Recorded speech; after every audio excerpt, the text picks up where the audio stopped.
ప్రస్తుతం దేశవ్యాప్తంగా ఎన్నికల వాతావరణం నెలకొంది. ముఖ్యంగా కేంద్రంలో పోటీకి బీజేపీ, కాంగ్రెస్ హోరాహోరీగా తలపడుతున్నాయి. గత ఎన్నికల్లో అధికారం కోల్పోయిన కాంగ్రెస్ ఈ ఎన్నికల్లో ఎలాగైనా విజయం సాధించాలనే వ్యూహాలతో ముందుకెళ్తుంది. ఇందుకు గాను కాంగ్రెస్ చీఫ్ రాహుల్ ను 2 చోట్ల నుండి బరిలోకి దింపుతోంది. అయితే నేడు వాయనాడ్లో రాహుల్ నామినేషన్ దాఖలు సందర్భంగా కాంగ్రెస్ తీసుకున్న ఓ నిర్ణయం ఇప్పుడు చర్చనీయాంశంగా మారింది. ఈ నిర్ణయంతో కొంతమేర ఆ పార్టీకి ప్రతికూల వాతావరణం ఏర్పడుతున్నట్లు రాజకీయ విశ్లేషకులు చెబుతున్నారు. ఇంతకీ కాంగ్రెస్ తీసుకున్న ఆ నిర్ణయం ఏంటో చూద్దాం.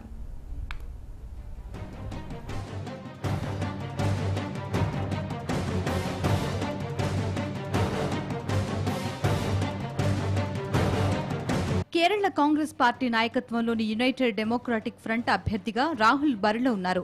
అయితే యూడీఎఫ్ లో ఇండియన్ యూనియన్ ముస్లిం లీగ్ రెండవ అతిపెద్ద పార్టీగా ఉంది. కాంగ్రెస్ పార్టీకి అత్యంత విశ్వసనీయ మిత్రుడిగా ఉన్న ముస్లిం లీగ్ పార్టీకి వాయనాడ్లో బలం ఎక్కువనే చెప్పాలి. దీంతో రాహుల్ విజయానికి ఎలాంటి సందేహాలు ఉండవని కాంగ్రెస్ భావించింది. ఇదిలా ఉండగా నామినేషన్ వేసేందుకు రాహుల్ వస్తున్న సమయంలో సామాజిక మాధ్యమాల్లో స్థానిక కాంగ్రెస్ నాయకుడు చేసిన ఓ సందేశం వాయనాడ్ నియోజకవర్గంలో చక్కర్లు కొడుతోంది. అందులో కాంగ్రెస్ ప్రధాన మిత్రపక్షం ముస్లిం లీగ్ కార్యకర్తలకు కఠినమైన సూచనలు చేశారు. రాహుల్ నామినేషన్ ర్యాలీలో ముస్లిం లీగ్ కార్యకర్తలు తమ పార్టీకి చెందిన జెండాలను ప్రదర్శించరాదని కాంగ్రెస్ ఆదేశం.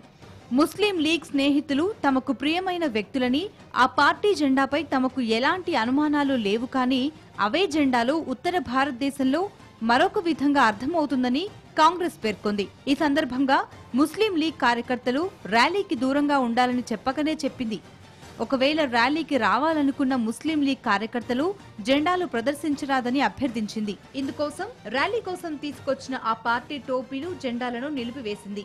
దీనిపై స్థానిక ముస్లిం లీగ్ కార్యకర్తలు ఆగ్రహంతో ఉన్నట్లు తెలుస్తోంది. కాంగ్రెస్ తీసుకున్న నిర్ణయం తమ పార్టీని అవమానించే విధంగా ఉందని పలువురు మండిపడుతున్నారు. కూటమి అభ్యర్థిగా బరిలోకి దిగుతూ తమ పార్టీ జెండాపైనే ఆంక్షలు విధించడాన్ని తప్పుపడుతున్నారు. అప్పటి ఆల్ ఇండియా ముస్లిం లీగ్ 1906లో ప్రత్యేక హిందూ ముస్లిం రాష్ట్రం కోసం ముస్లిం లీగ్ పార్టీని స్థాపించింది. 2003లో కేరళలోని కాంగ్రెస్ నేతృత్వంలోని సంకీర్ణ భాగస్వామి అయిన Indian union of Muslim league ప్రభుత్వాన్ని ఏర్పాటు చేసింది. అయితే వారి పాలనలో మారాడ్ బీచ్ లో జరిగిన ఊచకోతపై యూడీఎఫ్ ప్రభుత్వం తీవ్ర విమర్శలు ఎదుర్కొంది. ముస్లిం లీగ్ తో కాంగ్రెస్ కూటమిపై ఇప్పటికే దేశవ్యాప్తంగా కొంత వ్యతిరేకత నెలకొంది. భారతదేశ విభజన కోసం ఏర్పాటైన పార్టీతో పొత్తు పెట్టుకుందనే విమర్శలను కాంగ్రెస్ మోస్తూనే ఉంది. అలాగే యూడీఎఫ్ అభ్యర్థిగా బరిలోకి దిగుతున్న రాహుల్ ఈ సమయంలో ముస్లిం లీగ్ పార్టీ జెండాపై ఆంక్షలు విధించడం ముస్లిం లీగ్ కార్యకర్తలు సైతం జీర్ణించుకోలేకపోతున్నారు. మొత్తానికి ముస్లిం ఓట్లను రాబట్టాలనుకున్న కాంగ్రెస్ కు తాజాగా తీసుకున్న నిర్ణయం సందిగ్ధంలో పడేసింది. ఓవైపు ముస్లింలపై ప్రేమ ఉందని చెబుతూనే వారి జెండాలపై ఆంక్షలు విధిస్తూ ద్వంద్వ వైఖరి ప్రదర్శిస్తోందనే విమర్శలు వెల్లువెత్తుతున్నాయి.